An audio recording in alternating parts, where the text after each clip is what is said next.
Ռեֆորմիստների կուսակցությունն է Երևանում փողոցից փողոց անցնում ծրագրային դրույթները ներկայացնելու։ Քաղաքական այս ուժի ընտրացուցակի առաջին համարը Վաղարշակ Հարությունյանն է։ Ռեֆորմիստների կուսակցությունը ունի 7 կետանոց ծրագիր Հայաստանը բարեփոխելու համար։ Ռեֆորմիստների կուսակցությունը հնացած է համարում ազգային անվտանգության համակարգը, առաջարկում է փոխել այն, ուժեղացնել պետության դերը տնտեսությունում, վերադառնալ խորհրդային կրթական մոդելին։ Մենք առաջարկում ենք անվճար կրթություն, անվճար առողջապահություն, երկրի ղեկավարի կառավարման ժամկետի սահմանափակում։ Զարգացող ու անվտանգ Հայաստան ունենալու համար կարևոր է յուրաքանչյուր քաղաքացու քվե, հիշեցնում են ռեֆորմիստները։ Հայաստանի ապագան կախված է ձեզանից։ Ամեն օր մտածեք, որ Հայաստանը ունի լուրջ խնդիրներ եւ Հայաստանի ղեկավար պետք է դառնա մարդ,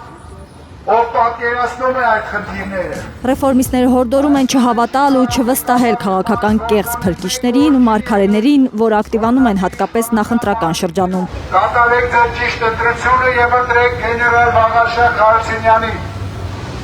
Համար 1, համար 1, համար 1, համար 1։ Խորհրդարանական ընտրությունների քվեաթերթիկում Հանրապետություն կուսակցությունն էլ կա, որի ընտրացուցակի առաջին համարը Արամ Սարգսյանն է։ Ինչու համար ենք մենք մասնակցում այս ընտրություններին եւ ինչով ենք տարբերվում մենք մնացած կուսակցություններից։ Մենք ունենք անցյալ։ Մենք անցել ենք Հայաստանի Հանրապետության, երրորդ հանրապետության կերտման ողջ ճանապարհով։ Մենք ունենք նպատակներ ու իղձեր։ Հանրապետություն կուսակցությունը հաղթանակ է առաջարկում, պետք է հաղթենք մեր երկիրը հզորացնելով, ասում է քաղաքական այս ուժի ղեկավարը։ Մենք առաջարկում ենք հաղթանակ։ Եվ այդ հաղթանակը առաջարկում ենք անարյուն, առանց պատերազմի, գիտելիքի, աշխատանքի, հմտությունների, հայ մարդու նվիրվածության վրա հենվելով։ Եթե առաջին պատերազմում համախմբվեցինք ու խիզախությամբ հաղթեցինք, երկրորդ պատերազմում պետք է հաղթենք մեր տնտեսությամբ, Հանրապետություն կուսակցության ներկայացուցիչների համոզմունքն է։ Իրական հաղթանակների, այնպիսի հաղթանակների, ինչպիսին հասավ Գերմանիան, Ճապոնիան, առաջին համաշխարհային պատերազմից հետո, խայտարակ ուրվաստացուցիչ պատմությունից հետո, իրենք կարողացան, մենք էլ կարող ենք։